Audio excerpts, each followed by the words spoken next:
Are you looking to learn how to spend your stimulus check wisely?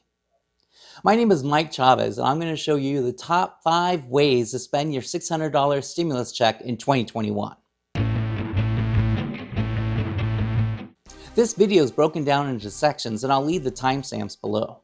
Now, whether or not we receive additional stimulus payments or not, my top 5 tips will remain the same.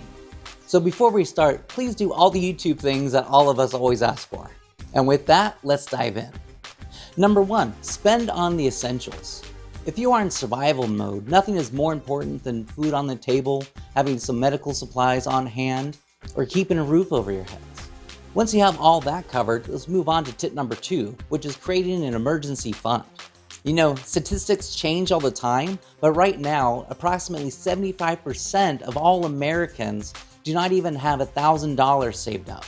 And 45% of us have absolutely nothing in our savings account. But this leaves so many of us unprepared for what Dave Ramsey calls the storms of life. He's not just referring to hurricanes and earthquakes and things like that, but the curveballs life throws at you, like your car breaking down, you have a health emergency, your refrigerator dies, or anything else life throws at you. Have you heard this quote before? An emergency becomes an inconvenience when you have a little money. Setting up an emergency fund will help you weather those kinds of storms. So when you receive that money, put it into a high interest savings account that gets you between 1 and 1.5%.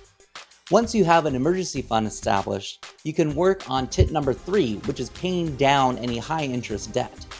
So what constitutes high interest debt? That varies from person to person, but I would say anything higher than 7 to 9%. Because here's the thing, if you just put that money in a bank, you're losing it every month because you're paying interest on this high interest debt. Once you have that taken care of, you can move on to tip number 4, which is investing in yourself or your family. Consider starting a college fund for your kids. And for a lot of people, never before have we had this much free time.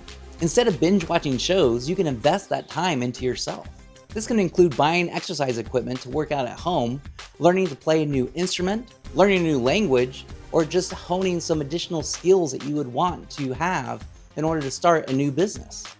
And finally, if you have all the 4 previous tips covered, you can focus on traditional investments.